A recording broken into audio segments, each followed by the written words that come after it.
Hi, I'm Professor Goins. Welcome to the Math Professor's YouTube channel. If you're looking for videos explaining topics in mathematics ranging from algebra on up from there, please consider subscribing to our channel, checking out our playlist, watching our videos, commenting, sharing, all those kind of things. They really help us out a lot and are greatly appreciated. Let's get into the current video. I want to do something a little bit different with this one. One thing that I've noticed is that working with college students, a lot of them just don't know how to study. They've maybe never had to study before, or they've done something, but maybe it wasn't effective, and so they just are always asking me, well, how do I do math? Like, how do I study math? So what I thought about is going through just a list of some techniques that I've discovered or kind of suggested over the years that people do. So how to study math. And first and foremost,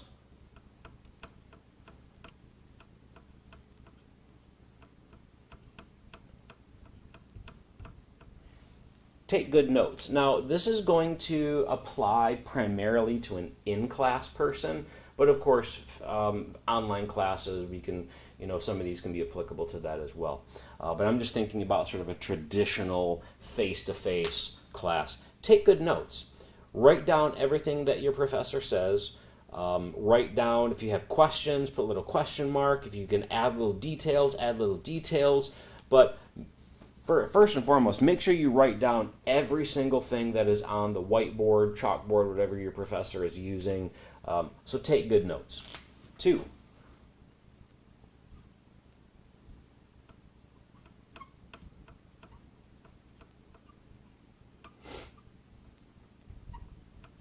One thing that I've been suggesting to my students is, for my classes, make sure you have at least 2 notebooks. One where you're going to take notes in class, and a second one where you are literally going to rewrite your notes. Now, when you rewrite your notes, you're going to do it, at home, maybe the same day, maybe the next day, probably preferably the same day, but I don't know that really makes too big of a difference. And you're going to rewrite them. But the way that you're going to rewrite them is you're not just going to, kind of watch TV or listen to music and just not really pay attention and just copy it down so it's, better handwriting.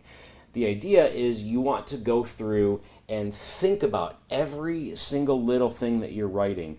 Write about every single symbol that or stroke of your pen that you write down in your rewritten notes. Think about, well, what does this mean? Where did this come from? If I was to explain this to somebody, could I? And if there's any questions as you're going through, like, okay, well, I don't understand how we came up with this conclusion from this, put a little question mark there. Ask your professor, ask your classmates.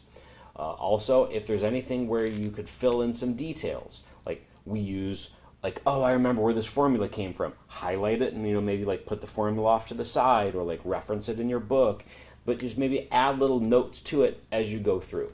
Okay? 3.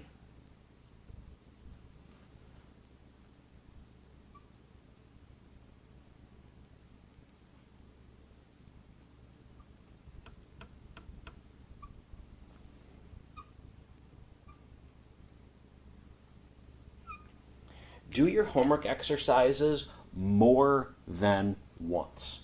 I always take this back to, say, sports. And, a lot of times I've got athletes in my classes, and I'll be like, okay, well, do you play basketball? And they say, yeah. And I'll say, have you ever made a free throw? And they'll say, yes. I'll say, okay, after you made one in practice, did you ever shoot one again? Like, why would you? You hit it, you nailed it, right? You perfected that, didn't you? Why would you ever do it again? When they say, well, for muscle repetition, right? So you just do it over and over and over and over and over.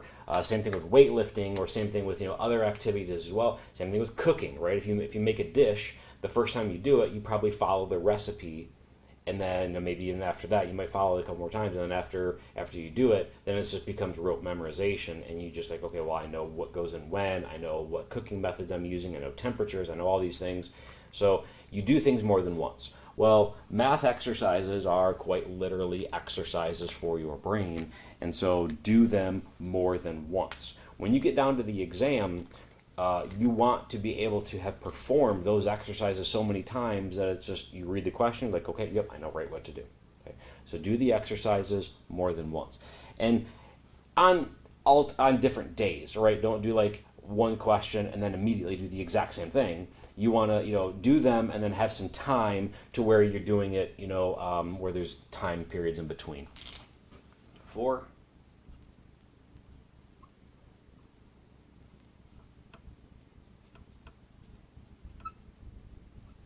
Do exercises daily, okay?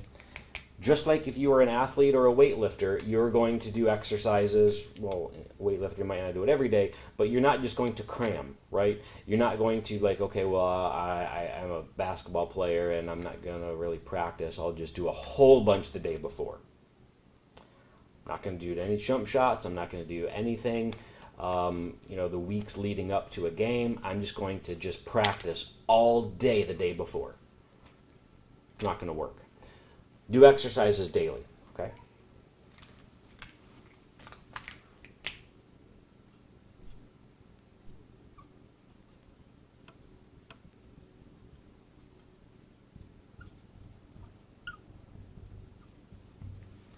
Along those same lines, do additional exercises, okay?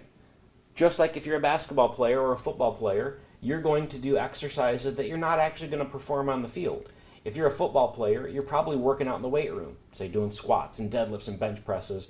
You don't do squats and benches or squats and deadlifts and bench presses on the football field, but again, you're doing additional exercises so that way you're more prepared when it comes for actually the game time. Okay, so you're actually building strength and endurance and size and everything. So you're doing additional things so that way when it comes to game time, you're better prepared. Same thing with math. Do additional exercises so that when it comes to game time, right, the exam, you are better prepared. 7.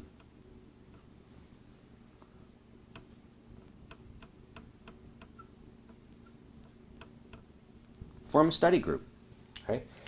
Part of the difficulty with mathematics is that in addition to all these concepts that are continuously build on each other, you've got this language. Right, you're learning so many different terms in every class, and required to then know all the terms in all the previous classes. So you've got this gigantic language, amount of language that you have to know, and really you're only going to learn that by using it. Think about if you took Spanish or French or whatever foreign language in high school. You probably had to do exercises where you spoke in front of the class or made a video or did some sort of presentation, but you had to use the language. Right? Same thing with mathematics. You have to use the language. And the best way to do that is by forming a study group and talking through the exercises with your classmates. Okay, so study group and make sure you're using the language.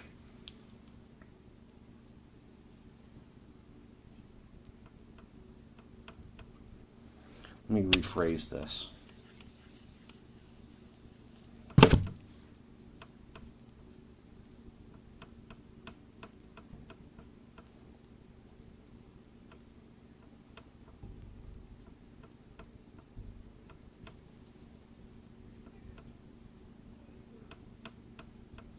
Okay. This is the big one. Do exercises without resources. Now, that doesn't mean that you can never use resources when you're studying. Of course not. What this means is that keep doing additional exercises until you can do those without using your resources. Now, again, I'm thinking of my in-person classes where I don't let them use notes. I don't let them use a 3x5 note card. I don't let them use anything other than scrap blank paper. Okay.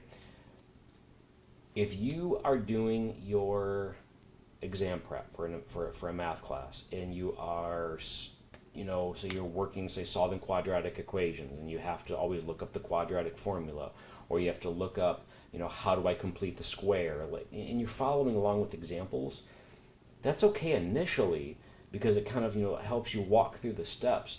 But if that's what you are, if you're relying on that too much when it comes to the exam, you are literally setting yourself up for failure because on the exam you don't have those resources. Okay, so make sure you do enough exercises that you can then do those without using any resources at all. Okay?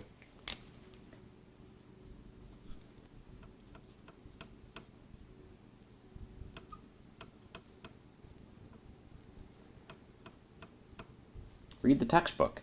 I'm sure that sounds exciting, reading a math book.